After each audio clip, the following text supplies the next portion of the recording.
do Brasil de Fato, o podcast 3x4. Quem tá falando aqui com você é a Nara Lacerda. Eu sigo contigo pela próxima 1 hora.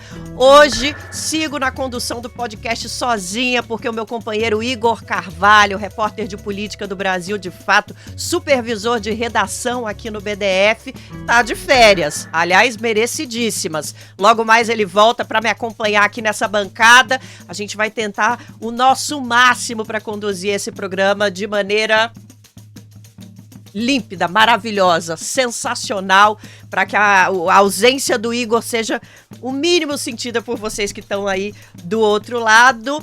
E olha, eu tô sem a companhia do Igor, mas eu não estou desacompanhada. Aliás, eu estou muito bem acompanhada. Não canso de dizer que é uma honra estar com esse companheiro, este camarada em estúdio todas as vezes que ele está aqui conosco.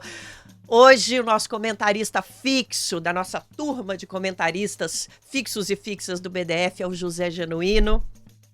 Liderança histórica da esquerda brasileira. Não tem outro título, não tem outro crédito. Obrigada por estar conosco, companheiro. É uma honra te acompanhar, Nara. Estou à sua disposição e das pessoas que acompanham 3x4 desse importante instrumento de comunicação Brasil de Fato. É isso, olha só, receber um elogio desse, ser chamado de importante pelo Genuíno, bom demais. Brasil de Fato tá todo escutando ali da redação, tenho certeza que tá todo mundo muito feliz, viu? Com esse título de importância que você nos deu. Você que tá aí do outro lado, acompanhe ao vivo o nosso podcast 3x4 no Facebook, no YouTube, no Instagram, no X, todas as redes sociais do Brasil de Fato estão transmitindo o nosso podcast a partir de agora. E é claro, a gente está ao vivo demais também no seu dial, nas ondas do rádio, com muito orgulho, 98.9 FM, a Rádio Brasil de Fato, transmitida na Grande São Paulo e no brasildefato.com.br. Não esquece que depois que o programa vai ao ar, a gente deixa ele à disposição nas plataformas de streaming. Você pode ouvir a hora que você quiser, em qualquer lugar do mundo. Aliás, você pode, inclusive, agora, ouvir e assistir em qualquer lugar do mundo, porque a gente está conectadíssimo nas redes e na internet. Bom, são 11 horas e 3 minutos. Não tem jeito. O nosso tema de hoje não tinha como ser outro. É claro que a gente vai falar sobre a finalização do processo da trama golpista e a prisão dos condenados, incluindo o ex-presidente Jair Bolsonaro. Essa finalização ocorre após o trânsito em julgado da ação penal, ou seja, não tem mais jeito. Os gestores da tentativa de golpe terão que cumprir pena, o que é inédito no nosso país. O ministro Alexandre de Moraes, do Supremo Tribunal Federal, decretou o início do cumprimento da pena de mais de 27 anos em regime inicialmente fechado, isso para o ex-presidente. Só que, além de Bolsonaro, algo também inédito na justiça e na história da sociedade brasileira, a justiça também determinou o início do cumprimento de pena para militares de alta patente condenados por fazerem parte desse núcleo, que é considerado o núcleo crucial da trama golpista, ou seja, o núcleo que desenvolveu todo esse planejamento desse atentado contra o nosso Estado democrático. Os generais Augusto Heleno e Paulo Sérgio Nogueira e o ex-comandante da Marinha Almir Garnier estão nessa lista, com penas que variam de 16 a 27 anos de prisão, dependendo do nível de envolvimento. Se é que dá para medir isso, né? Porque golpe é golpe, mas é claro que a justiça tem que fazer essa conta. Bom, como a gente já falou, essa é a primeira vez na história do país que altas patentes das Forças Armadas são condenadas e presas por atentarem contra o nosso Estado democrático de direito, e é sobre isso que a gente vai falar aqui hoje. O que é que esse marco representa, como vai caminhar a nossa democracia, como vai caminhar a força política, aliás, como vão caminhar as forças políticas brasileiras a partir de agora.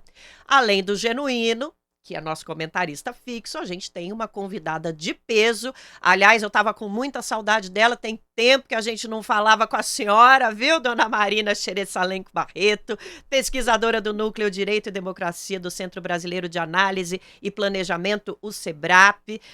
Bem-vinda, Marina. Tudo bem? É muito bom contar com a sua ciência social, política, antropológica que nos agrega aqui no 3x4. Bem-vinda ao Brasil de Fato mais uma vez. Oi, Nara. Oi, Genuína. É um prazer estar aqui de novo com vocês. Eu também estava morrendo de saudade. Vamos conversar. Tava já na hora, né? Não, e trazer a Marina e o Genuíno aqui com essa temática, você pode ter certeza que a gente vai ter uma conversa esclarecedora sobre o simbolismo disso tudo que está acontecendo. Vamos lá, então, vamos começar a nossa conversa. Eu tenho um monte de perguntas para a Marina e para o Genuíno. Genuíno, vou te pedir licença para começar com a nossa convidada, que está lá em Berlim, fazendo doutorado, a pesquisa e a ciência brasileira, quebrando fronteiras, atravessando oceanos para trazer o melhor do conhecimento e provar que o Brasil produz conhecimento e do bom, viu? Marina, na sua opinião, pergunta simples, mas acho que é a de ouro. Qual é o significado histórico e democrático da prisão definitiva dessas pessoas que atuaram num planejamento de golpe contra o nosso Estado democrático de direito? O Brasil entra numa nova fase da sua história política? Nara, o significado não poderia ser maior, né? A gente está falando de um país com histórico de ditadura militar, não só com histórico de ditadura militar, mas com histórico de anistia para os militares envolvidos na ditadura, né? Então, de fato, acho que um primeiro apontamento que não pode ficar de lado é que é uma decisão histórica, uma decisão inédita, é uma decisão que deve ser muito observada e comemorada e celebrada com a devida importância que ela tem. Né? Se a gente olha para o histórico do Brasil, e eu não estou falando aqui só da ditadura militar de 64 a 85, mas a gente tem um histórico de golpes, né? Desde a República, e que não foram devidamente punidos, cujas lideranças foram anistiadas e que seguiram tramando, né, na política brasileira, na política civil. Então, sem dúvida nenhuma, uma decisão da maior importância e que deve ser celebrada e muito comentada, né? Porque a gente sabe que na esfera pública a gente tem que discutir, a gente tem que conversar, e é o que vocês adoram fazer aqui no Brasil de Fato também. Vamos levar essa pergunta também para o Genuíno, porque o Genuíno tem um elemento a mais para trazer para a gente nessa análise, Genuíno, que é a sua trajetória de ex-guerrilheiro, político que viveu momentos cruciais da história recente do país. Aliás, eu vou, inclusive, complementar. Ex-guerrilheiro, ex-lutador pela nossa democracia. Não é qualquer luta que Genuíno travou durante a ditadura militar aqui no Brasil. Teve na frente mesmo, com outros companheiros e companheiras. Então a gente imagina, Genuíno, que para você, aliás, para todo o grupo que teve nessa luta pela democracia ao longo da ditadura militar, esse momento é um momento mais do que simbólico, é um momento quase que de justiça mesmo, né? Eu falo como o Lula falou ontem. Prisão de alguém a gente não comemora, a gente celebra, analisa, tenta entender e principalmente tira lições em relação ao nosso passado, como a Marina colocou muito bem, mas principalmente a perspectiva de futuro.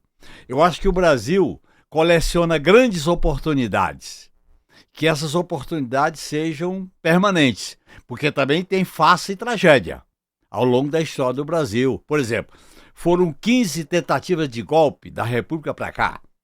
Dessas tentativas de golpe, um foi vitorioso, foi de 64, Sim. E o de 2016, que foi um golpe contra a presidenta Dilma. Então, nesse sentido, eu acho que a questão democrática sobressai. Por quê? Porque o Código Penal introduziu o conceito de crime contra o Estado de Direito, de crime da organização golpista, de crime quando você ameaça o funcionamento das instituições. Isso foi o primeiro avanço. O segundo avanço foi o Supremo Tribunal Federal ter processado a investigação nos parâmetros constitucionais: direito de defesa, presunção da inocência, contraditório, transparência, sem fazer espetáculo. Eu acho que foi um processo rigoroso, sem espalhafato, sem espetáculo, e produziu uma investigação que os mais incrédulos, os mais ferrenhos bolsonaristas tentam negar o óbvio, mas não questionam o trabalho feito pelo Supremo Tribunal Federal.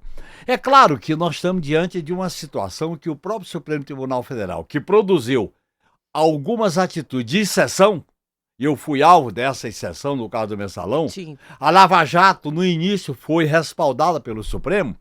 O Supremo teve necessidade de fazer uma autoavaliação e uma autorrevisão, principalmente quando a Lava Jato ficou exposta. E o Judiciário, no sistema capitalista, ele tem que ter legitimidade, senão a vaca vai pro brejo.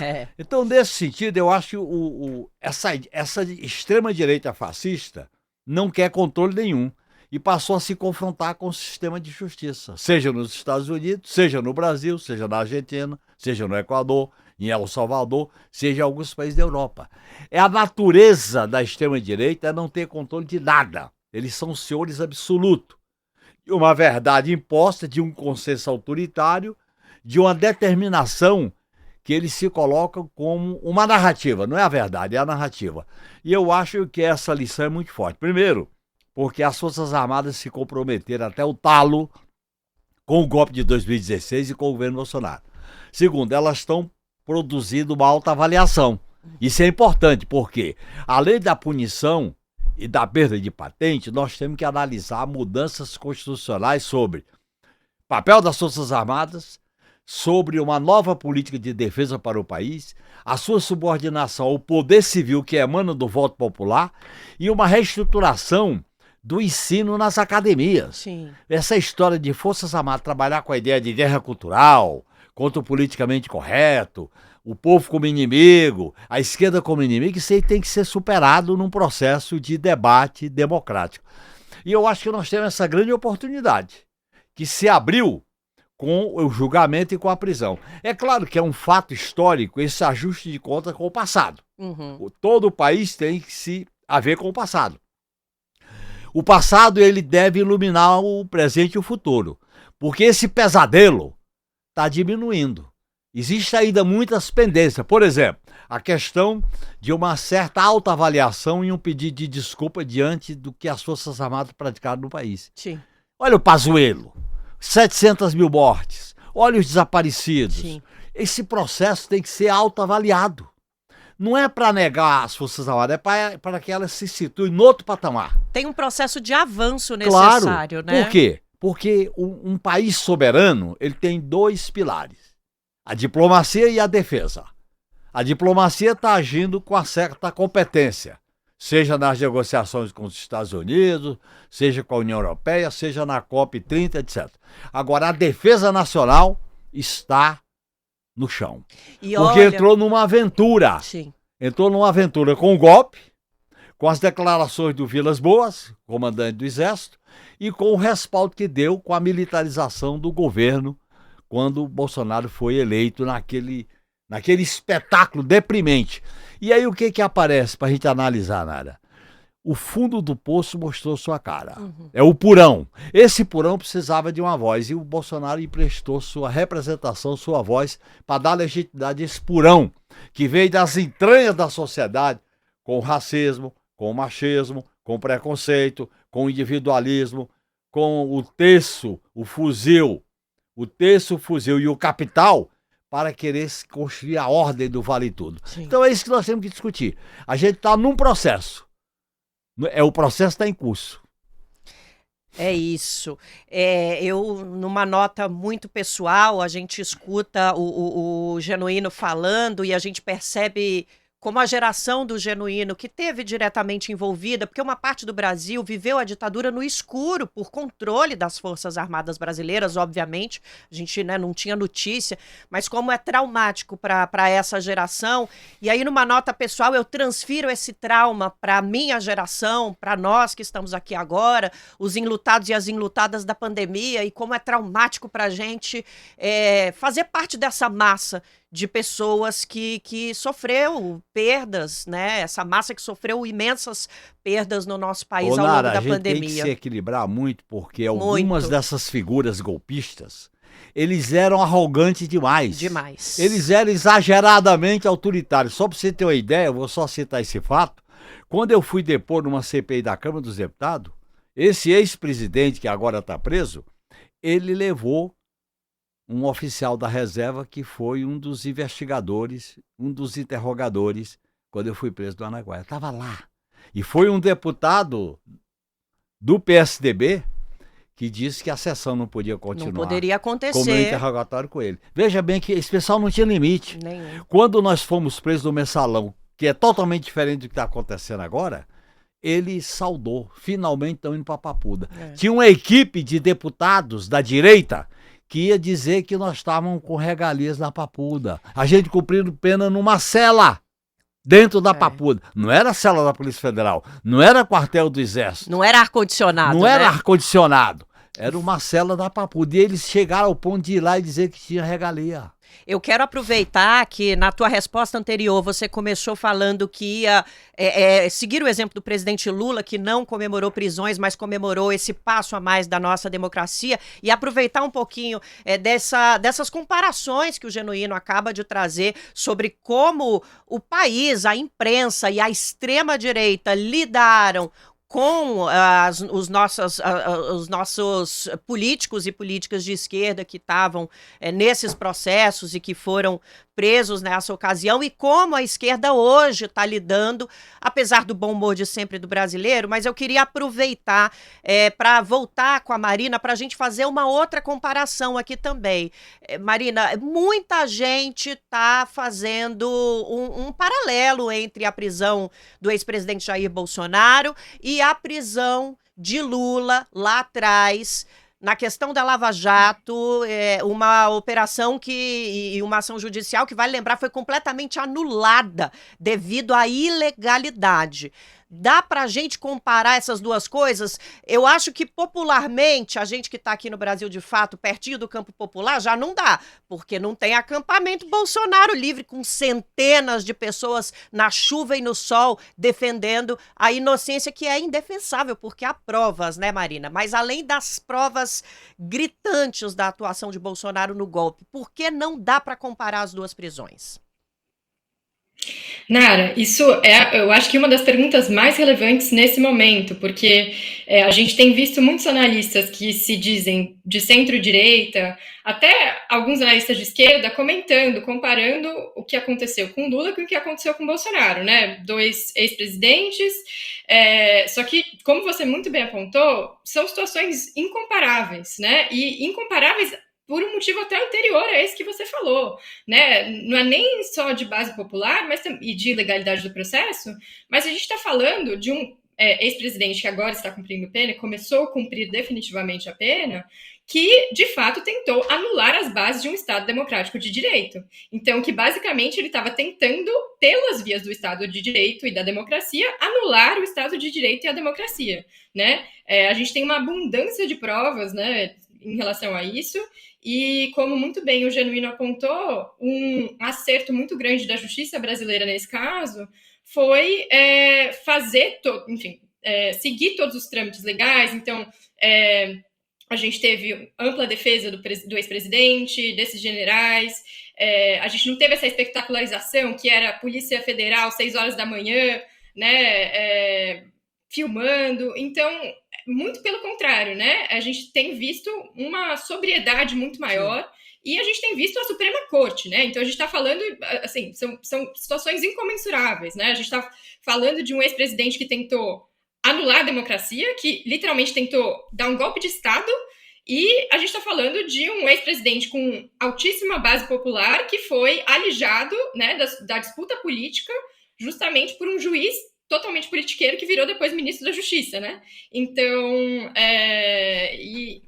são situações realmente que não tem como a gente traçar esses paralelos. Eu acho que mais confunde do que ajuda, né? Mas é bom colocar pelo menos esse terreno, porque, de fato, é uma estratégia que a própria extrema-direita já tem utilizado, né? Então, a família Bolsonaro já vem falando que vai acionar cortes internacionais, que Bolsonaro é um injustiçado político, e a gente sabe como eles, infelizmente, têm sido muito insistentes na captura dessa linguagem dos direitos, nessa linguagem da democracia.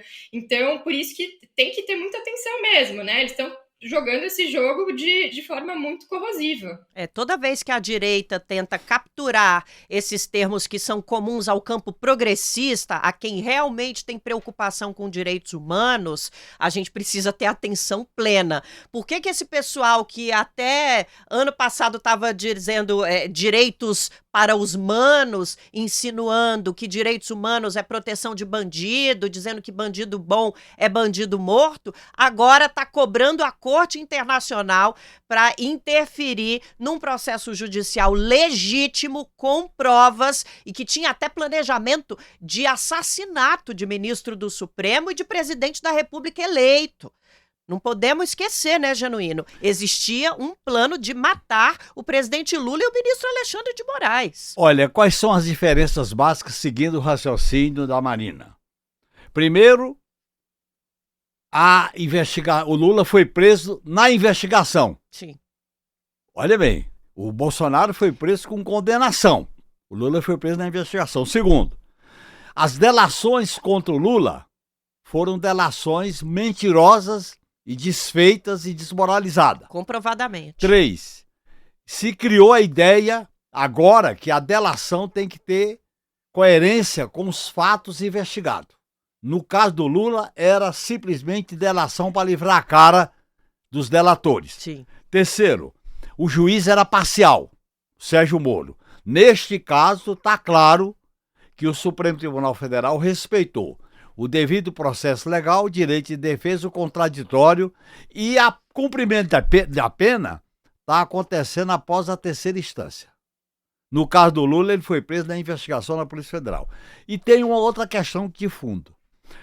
A prisão do Lula se deu num processo de criminalização da política que começou com o Mensalão. E ao começar a criminalização da política, favoreceu essa extrema-direita que botou a cara. Sim. A partir de programas como o CQC, Pânico, de onde veio Zambelli, de onde veio MPL, de onde veio MBL, de onde veio Bolsonaro, com a pregação da volta dos militares, da defesa do AI-5 e da ditadura.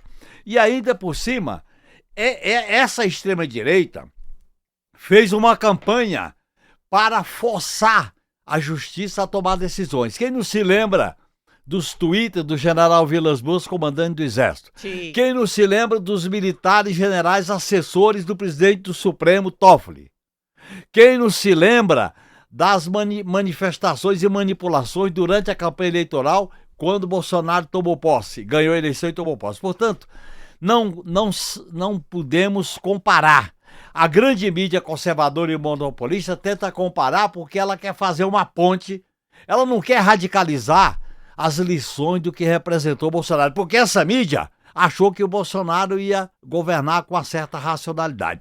Quando eles viram a destruição, essa classe dominante, é importante a gente entender uma coisa. Essa classe dominante faz de tudo para manter o poder. O que eles fizeram contra o Lula, com o Collor? Manipularam para eleger o Collor, depois deu no que deu. O que eles fizeram com o Bolsonaro para derrotar o Haddad? Apoiaram o Bolsonaro, que era o que eles dizem, é o mal menor. Porque a candidatura que eles apoiavam naquela época não se viabilizou. Então, veja bem, essa turma botou a cabeça para fora e cresceu. E é da natureza da extrema-direita, no Brasil e no mundo, e governar sem controle. Tá aí o Trump, tá aí o Milei, tá aqui o Bolsonaro. Eles não querem ter controle. Mesmo durante a Covid, eles não queriam ser fiscalizados nem controlados. Aí são responsáveis por 700 mil mortes. Portanto, essa turma foi longe demais. Eles exageraram. Eles acharam que eram impunes. Eles podiam...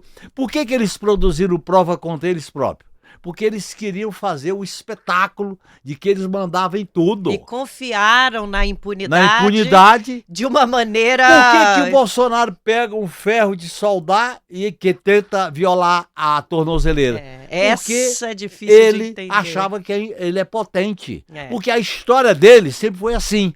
Quando ele saiu do Exército, ele voltou até a relação com o Exército por causa do Superior Tribunal Militar. Sim. É bom deixar isso claro. Quando ele pregou a morte de Fernando Henrique Cardoso, o ACM queria caçá-lo, mas o Temer, presidente da Câmara, não aceitou.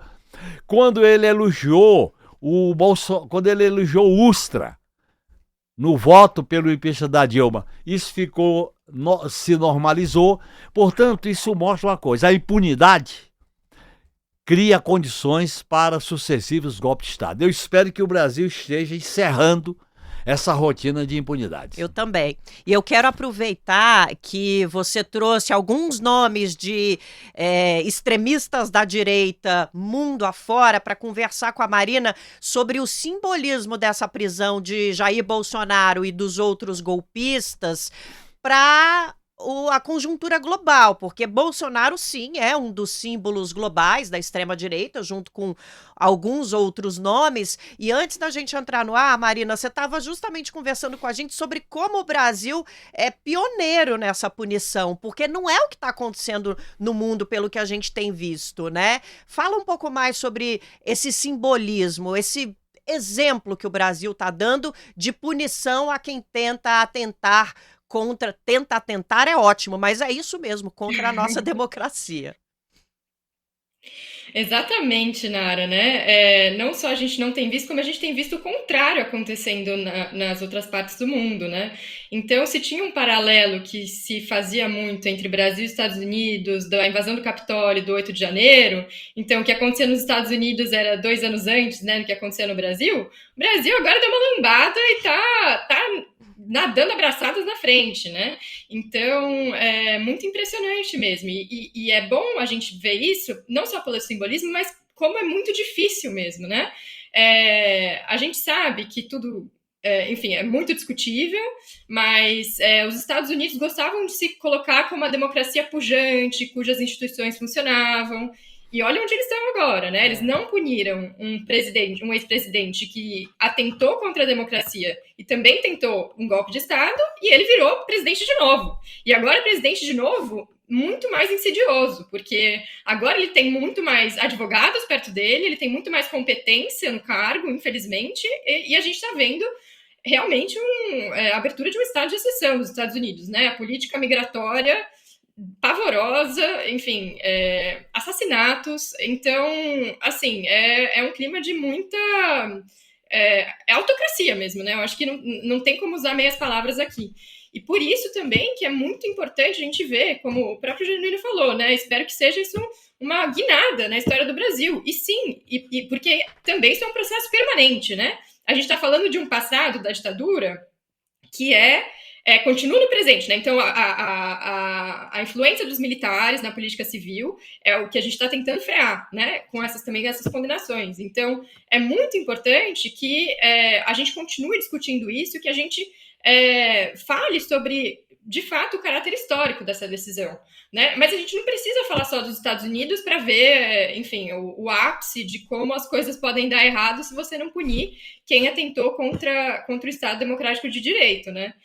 Se a gente olhar para outros países que perderam muita qualidade democrática e hoje talvez nem mais possam ser chamados de democracias, a gente vê o movimento inverso, né? Então, o que esses líderes autoritários fazem é justamente capturar as burocracias, capturar o judiciário, porque é isso, né? É o que Nara, Genuíno estão falando aqui desde o momento zero do programa. Eles não querem controle, eles não podem ter controle, porque uma vez que eles têm uma sociedade civil alerta, uma vez que eles têm outros poderes que estão controlando eles, todas as irregularidades, né, as ilegalidades e as inconstitucionalidades que eles fazem vão vir à luz do dia, né? E eles vão ter que ser punidos por isso. Senão, o Estado se desmoraliza totalmente e não tem base de legitimidade nenhuma.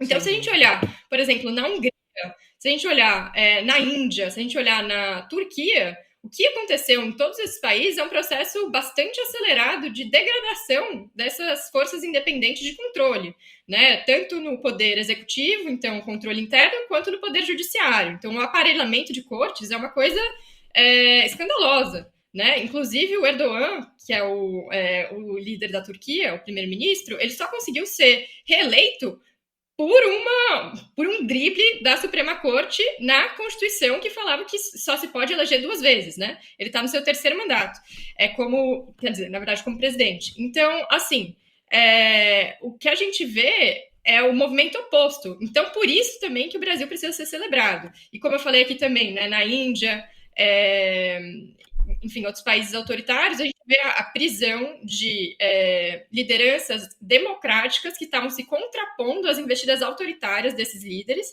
e que estão sendo alijadas, né, do poder. Então, na Turquia também a gente teve a prisão do prefeito de Istambul, que é uma das maiores resistências ao governo Erdogan, o Ekrem İmamoğlu, esse ano, no começo desse ano, que gerou vários protestos, protestos de monta em várias cidades, não só em Istambul. Na Índia, a gente teve a prisão também de uma liderança do Gandhi, né, que também rivaliza com o Modi, então, que é o primeiro-ministro da Índia. Então, assim, o que a gente vê é o mundo na contramão dessa responsabilização desses líderes, né? Por isso também que nossa, é um golaço do Brasil. A gente precisa realmente dar a importância devida a essa decisão e continuar conversando sobre ela, né? Porque democracia é isso, é sobre construir um diálogo aberto, é sobre construir um diálogo sobre o que significa, por que isso é importante. Porque se a gente não sabe por que isso é importante, a gente cai na mão de autoritários, né? Sem dúvida. São 11h31. Até agora a gente falou sobre o significado dessa prisão dos golpistas em relação ao nosso passado, sobre como o Brasil chegou até esse momento, sobre o simbolismo global disso tudo, sobre os desmandos passados de Jair Bolsonaro também, Genuíno, com a excelente memória dele, trouxe alguns exemplos aqui, e daqui a pouquinho a gente vai falar também sobre o que isso significa para o nosso Brasil futuro, aliás, futuro imediato, para amanhã, para as eleições do ano que vem. Mas antes, tem um recadinho para quem está nos ouvindo, né, Vitor?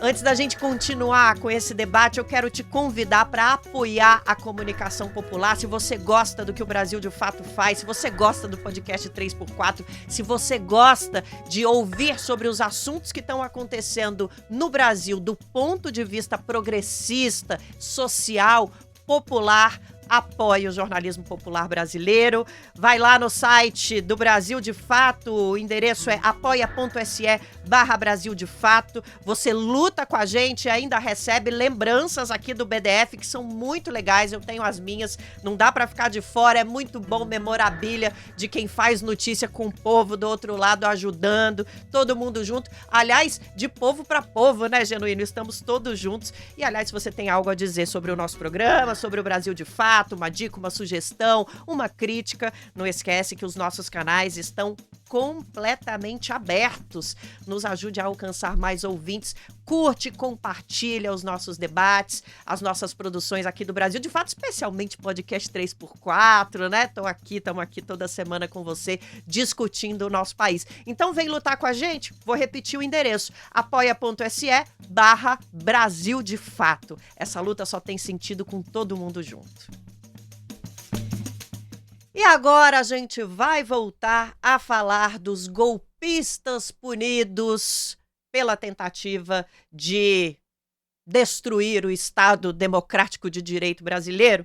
Eu vou voltar a conversar com o Genuíno, Marina, daqui a pouco eu volto para você, porque eu acho que a gente agora precisa falar sobre futuro. Genuíno, primeiro, tem muita gente falando em tentar pautar a anistia, e muita gente falando que, bolsonaristas, obviamente, espera uma resposta contundente do Congresso Nacional em relação à prisão do ex-presidente Jair Bolsonaro, que isso é uma injustiça. Tem gente falando que vai, a defesa dele, que vai acessar e buscar as cortes internacionais, né, para analisar a questão dos direitos humanos. Genuíno, no Congresso Nacional agora, você vê alguma chance de pautar esse diabo dessa anistia? E outra coisa, Genuíno, a gente sabe que pressão e reação contundente do Congresso Nacional não é só anistia. Tem outras maneiras do Congresso Nacional atuar para dificultar a vida, por exemplo, do governo, que nesse caso não tem nada a ver com a condenação, que é uma condenação judicial. Mas é claro que no fla-flu, né, no maniqueísmo da direita, os olhos vão estar sempre voltados para o governo Lula, para os políticos progressistas. Como é que você acha que o Congresso deve se portar e pode se portar neste momento, Genuíno? Em primeiro lugar, essas manifestações da extrema-direita, eles estão exercendo o que é previsto na Constituição, que é o direito de defesa. Protestar, recorrer. Isso é direito de defesa, nós temos que tratar isso com normalidade. Nós somos radicalmente democratas. Por isso que nós respeitamos os adversários, coisa que eles não fazem. Sim. Porque quando eles governam, eles matam. Eles eliminam. Primeira coisa. Segunda coisa, eu acho que o Congresso Nacional vive um dos piores momentos da sua história. Uma maioria fisiológica, autoritária, de extrema direita, negacionista, que tenta tirar os poderes, ora do presidente da República, que é chefe de Estado e chefe de governo.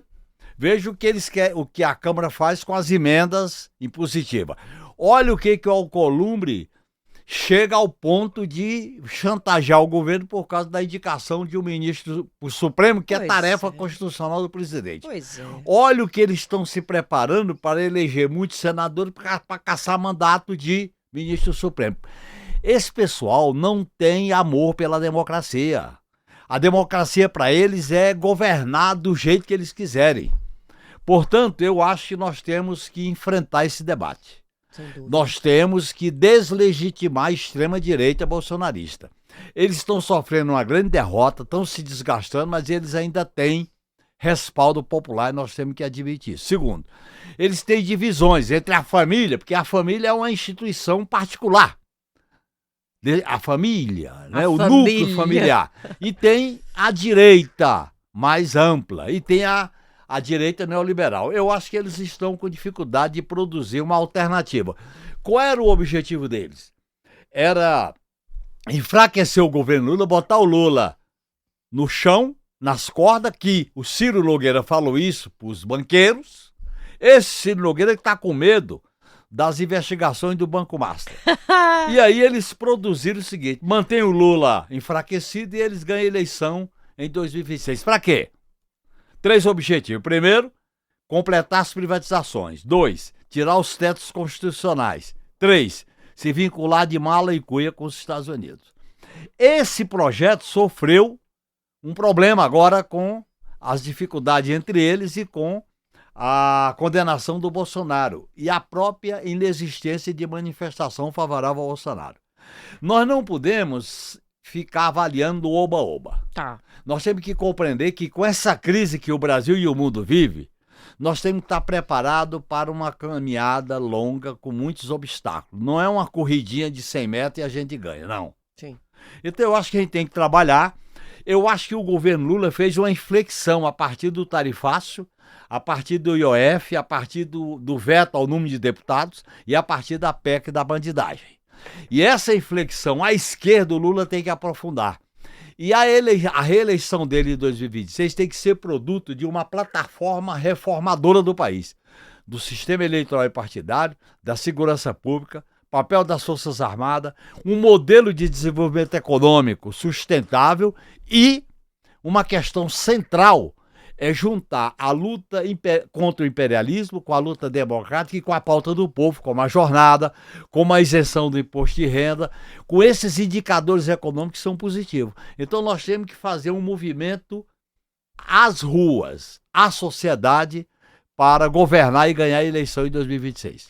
Ô Marina, o Genuíno é tão afinado com o podcast 3x4, e eu acho que já tem tanto tempo que a gente está junto aqui nessa jornada, que ele acabou de responder 4 perguntas que eu tinha para fazer para ele em uma só. Mas eu quero voltar no tema inicial dessa conversa que a gente acabou de ter com o Genuíno, para você complementar com uma análise, porque agora a direita fica sem símbolos, né? Existe aí uma história de que o governador atual de São Paulo, que nem de São Paulo do Rio, depois foi para Brasília, era um completo desconhecido, Tarcísio de Freitas seria o principal nome para a presidência da República. A gente que vem de outros estados, de outras unidades da federação, não consegue enxergar isso com muita factibilidade, porque o Tarcísio é bem desconhecido, né? E o Lula tem uma força popular de décadas, né? Construída em cima de muita história. O que você acha que a direita vai fazer agora que está sem esse símbolo, porque não dá tempo de construir um novo Jair Bolsonaro para 2026. Aliás, eu acho que o Brasil nem merece a construção de um outro símbolo da extrema-direita como esse, que vem, como o Genuíno bem falou, acompanhado de toda uma família Bom, para usar um termo bem elegante aqui, no mínimo esquisitíssima, né, do ponto de vista político. Para onde você acha que esse povo vai agora, Marina? Dá para a gente ter uma ideia? Coitados dos esquisitos, né? De serem chamados de É verdade, Bolsonaro. nós somos esquisitos, né? Um perdão aos meus companheiros e companheiras esquisitos e esquisitas. Não, assim, isso eu acho que todos nós, né, gostaríamos de falar aqui que o Brasil está salvo, extrema-direita é papo de passado, mas muito pelo contrário, né? Infelizmente não é assim. E, na verdade, a gente sabe que o bolsonarismo é muito maior que Bolsonaro, né? Tanto que se a gente voltar para 2018, até o começo do ano, Bolsonaro não era ninguém também, né? Ele conseguiu capitalizar um movimento que era muito maior que ele, conseguiu capitalizar sobre frustrações populares que não foram canalizadas pelo sistema político e que acharam espaço, né, a plenos pulmões na extrema-direita desses candidatos oportunistas. Bolsonaro soube aproveitar essa onda, que nunca foi dele. Ele nunca construiu um movimento de base, ele soube parasitar essas energias que já estavam sendo gestadas na sociedade. E isso não sou só eu que estou falando, na verdade, muito pelo contrário. Diversos cientistas políticos e filósofos têm falado justamente sobre a força dessa nova direita muito antes de Bolsonaro e como ele foi o artífice, né? Ele foi o maestro dessa direita, dessa nova direita, extrema-direita funcionando, né? Mas ele não é, muito pelo contrário, ele não é o único ícone. E agora o que ele tem é um jogo perigosíssimo, né? Porque se até antes da prisão ele estava ainda falando, né, de como ele ainda vai ser candidato, agora ele está jogando ainda a carta da anistia, que é uma carta que já, como muito bem o Genuíno falou, é uma carta furada.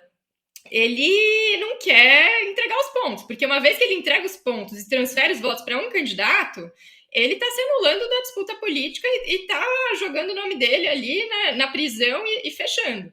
Então, se ele tem essa intenção, né, de tentar ainda animar a base dele, né, e ele não é bobo nem nada de só transferir os votos dele para um Tarcísio, para uma Michelle, para um Zema, por outro lado, a gente tem esses outros candidatos que estão disputando o espólio dele, inclusive os filhos também, que, se por um lado precisam sinalizar, a prisão foi injusta, né? Então a gente viu várias lideranças da extrema-direita falando sobre a injustiça da prisão, eles também não podem se pautar muito por Bolsonaro, porque está ficando cada vez mais custoso, né? Como a gente vê, né? Ficar apoiando um cara que já está privado de liberdade e deve cumprir pena por mais de 27 anos e 3 meses, não é um custo político irrelevante. Muito pelo contrário. Então, eita, eu travei aqui. Vocês estão me ouvindo? Estamos te ouvindo. Pode a continuar. minha foto aqui parou. Que a gente está te ouvindo e te vendo. Vamos Ai, lá. que bom. Que bom. Não, então é um jogo muito difícil, né? E é um jogo extremamente ambivalente, porque se esses candidatos querem mostrar essa solidariedade para ele, então falar, ó, Bolsonaro injustiçado, preso político, por outro lado, eles precisam se descolar dele porque eles estão vendo que tá começando a feder, né? Afundando então, esse barco. Eles precisam eles mesmos. Exato, o Titanic tá afundando e eles precisam eles mesmos mobilizar as suas bases e começar a fazer o programa positivo, né? E como você muito bem falou, os desafios são tremendos, né? Não raro, todas as últimas pesquisas de opinião têm colocado Lula em primeiro lugar em qualquer disputa de 2026, né? Eu acho que a última que saiu foi a Quest, de 2 semanas atrás. Nos 10 cenários possíveis, Lula na frente. Então, assim, não é uma disputa nada fácil, mas de jeito nenhum a gente pode baixar a defesa e achar que já está ganho também, né? Muito pelo contrário, né? É uma disputa permanente pela democracia e, enfim, pela difusão do aprofundamento democrático, né? Porque a gente sabe que uma democracia não se constrói sozinha, né? Muito pelo contrário. O fascismo nunca dorme e o capital não gosta de democracia. Mas, Genuíno, eu quero que você comente esse novo cenário da extrema-direita brasileira. Vai Tarcísio, será, Genuíno? Olha, não vamos começar fulanizando. O que a direita e a extrema-direita quer? Primeiro, enfraquecer o governo Lula. Por isso que eles continuam nessa campanha via presidente da Câmara e via o Colombo do Senado para criar dificuldade para a governabilidade do Lula. E para enfrentar essa governabilidade, qual foi a lição que o Lula teve? aprendeu. É que não dá para ficar governando só no Congresso Nacional. Tem que falar com a sociedade, tem que ter a pauta do povo, tem que entregar. Primeira coisa. Segundo, nós temos um elemento novo na disputa de 2026. Além da direita extremada, você tem uma direita neoliberal. Então nós temos duas direitas que vão tentar se arrumar. Eles estão sem um nome capaz, porque tem contradições entre eles. Sim. Aí, mas tem um elemento novo que não tinha em 2022, que é o papel dos Estados Unidos e do governo Trump, que vai tentar interferir nessa eleição, como está acontecendo com ameaças, inclusive, militares na América Latina. E, por outro lado, eu acho que o programa deles é um programa de terra arrasada, como foi o programa de Ponte para o Futuro, que orientou o golpe. O programa deles, através do sistema financeiro, através da mídia monopolista e dos porta-vozes desse bloco conservador, é completar o trabalho de desastre que Bolsonaro iniciou com o Guedes, que é privatizações, desconstitucionalizar os tetos e vincular o Brasil a uma política de segurança na base da guerra, do extermínio, como foi a experiência do Rio de Janeiro. Então, nós temos que ter clareza que é preciso ganhar corações e mente para uma campanha eleitoral de tipo diferente. Primeiro, Lula, governadores e principalmente Lula e Congresso Nacional. Nós não podemos desprezar a eleição de senadores e deputados. Nós não vamos fazer maioria na Câmara. É impossível com esse sistema eleitoral fazer maioria. Mas nós podemos aumentar a bancada para impedir que eles tenham 3/5. Isso já é uma vitória. Impedir que eles tenham 3/5. Impedir que eles cheguem a 308. É possível. E a gente precisava fazer uma articulação mais estratégica da esquerda e da centro-esquerda para contrabalançar e mediar as alianças pontuais que a gente vai fazer com os setores da direita liberal. Uhum. Nós temos que revisar a frente ampla nos termos em que ela foi feita em 2022. Porque 2022, Lara e Marina, foi uma aliança para conter. 2026 é uma aliança para transformar, não é para conter. Porque a extrema-direita sofreu uma derrota política. Ela morreu? Não. Então nós temos que aprofundar. A derrotar ela é aprofundar as transformações do Brasil. No emprego, na saúde, na educação, na segurança, na jornada, no tratamento do meio ambiente, na questão da segurança pública e, ao mesmo tempo, você estabelecer algo que vai ser uma oportunidade histórica. Nós vamos para uma disputa que 3 eixos se fundem.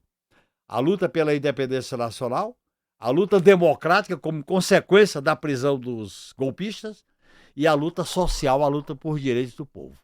Que, aliás, foi partida ao meio no golpe contra a presidenta Dilma Rousseff, e a gente ficou aí com um hiato de quase uma década de políticas sociais desmontadas. Lara, se você andar um pouco para trás, o que levou ao suicídio do Vargas? Ele dobrou o salário mínimo e criou a Petrobras. O que levou o golpe contra o João Goulart? As reformas de base. O que levou o golpe contra a Dilma? O fato do PT, Lula, Dilma, botar o povo no orçamento. O orçamento não é para botar o povo, é para botar o capital. E nós botamos o povo.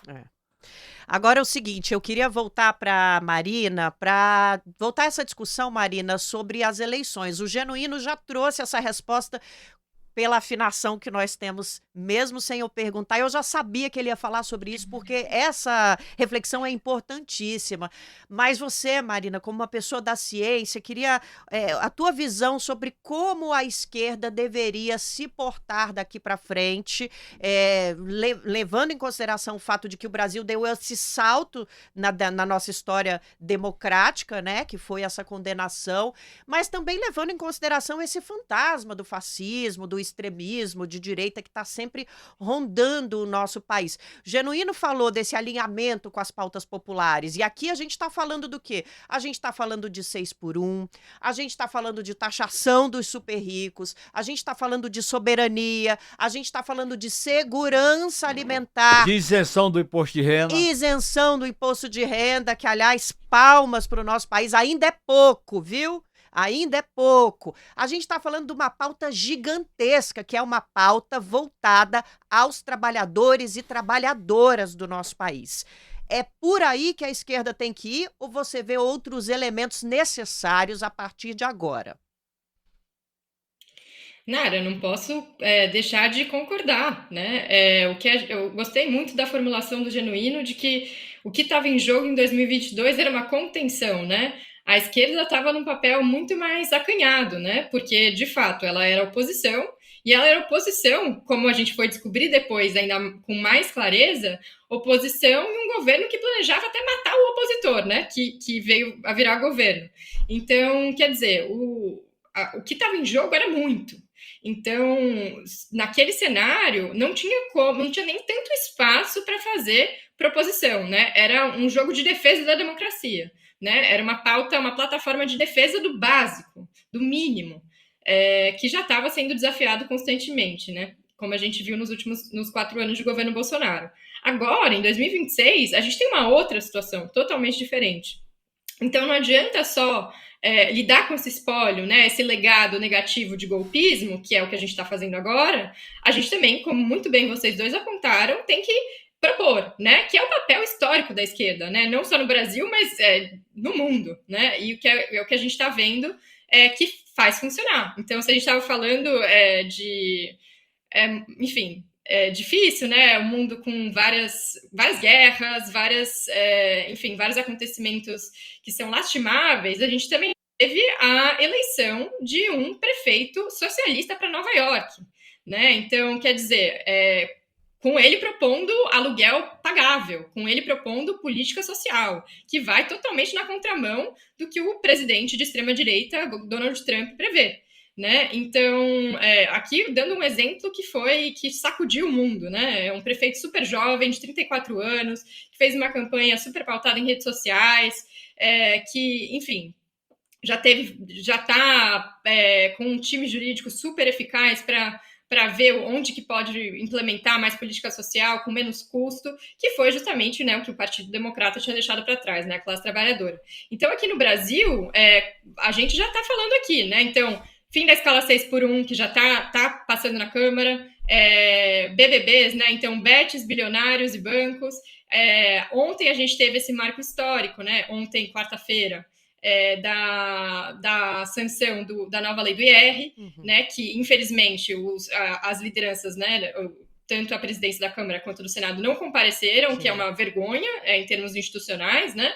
Mas que é de fato um marco histórico, não é suficiente, mas a gente precisa justamente colocar o bloco na rua de novo, né? Então vamos lá, que coloquemos essas políticas sociais que a esquerda sempre soube fazer e que a esquerda que pode voltar a pautar nesse momento, né? Porque a gente estava com a água na cabeça, né? Sim. A gente não estava conseguindo respirar. E agora que a água está um pouquinho mais para baixo, mas que nunca vai ficar seguro, né? A gente tem que propor de novo, né? Não ficar na reação às pautas que a extrema-direita coloca, mas sim propor novas pautas, propor política social, que são as pautas que, de fato, dão a base popular, né? Dão a base enfim, aos partidos progressistas, aos partidos de esquerda, e que não pode ser diferente para 2026.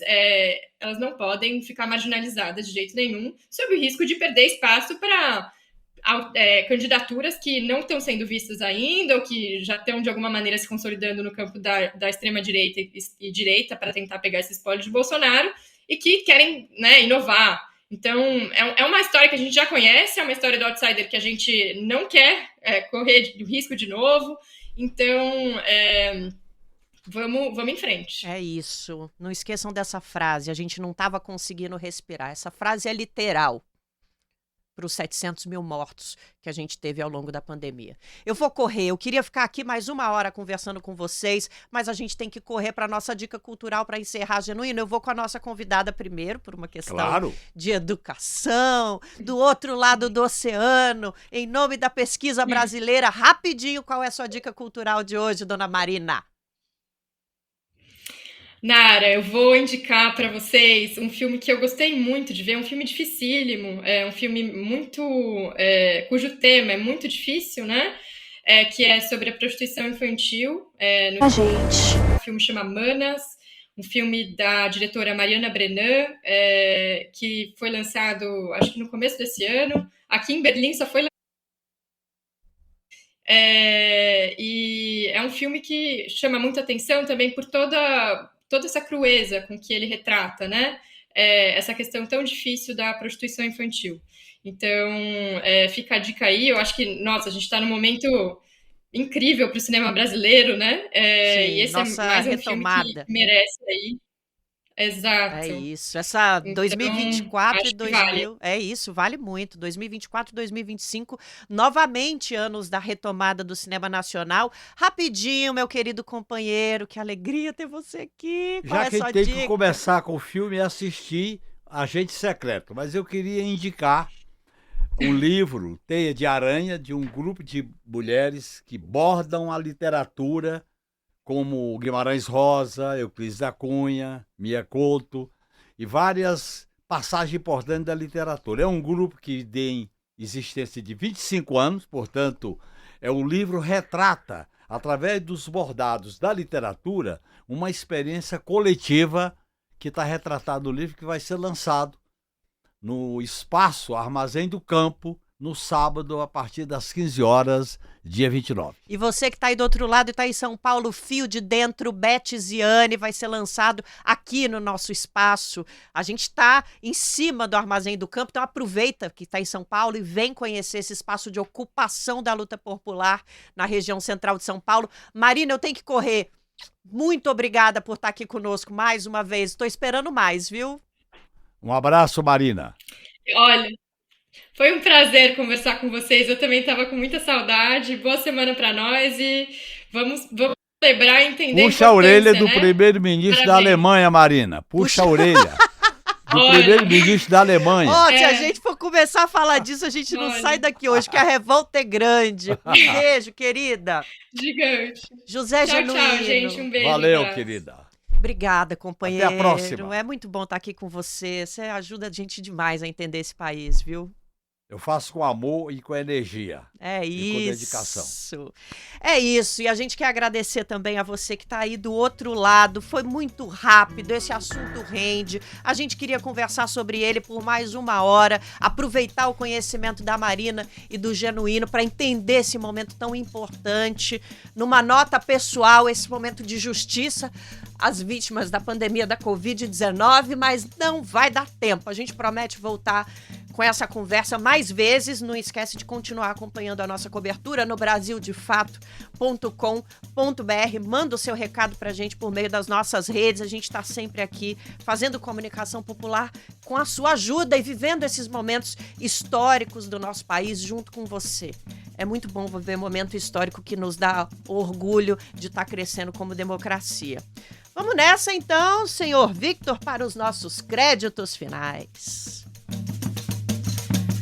Hoje o 3x4 foi apresentado só por mim, Nara Lacerda, sozinha aqui nesse estúdio, mas muito bem acompanhada do nosso time de comentaristas fixos. Hoje tivemos José Genuíno, mas esse time também reúne Valério Arcari, Juliane Furno e João Pedro Stedley, direção e produção de Letícia Holanda, trilha sonora original de Alejandra Luciani, trabalhos técnicos de Victor Martins e Marina Ortega, identidade visual Rafael Canoba e no Brasil de Fato, coordenação de redes sociais Rafaela Cury, coordenação de jornalismo, Monize Ravena e Lucas Estanislau, direção executiva de Nina Fideli. Semana que vem tem mais podcast 3x4 e a gente espera você para fazer comunicação popular e lutar conosco. Até lá!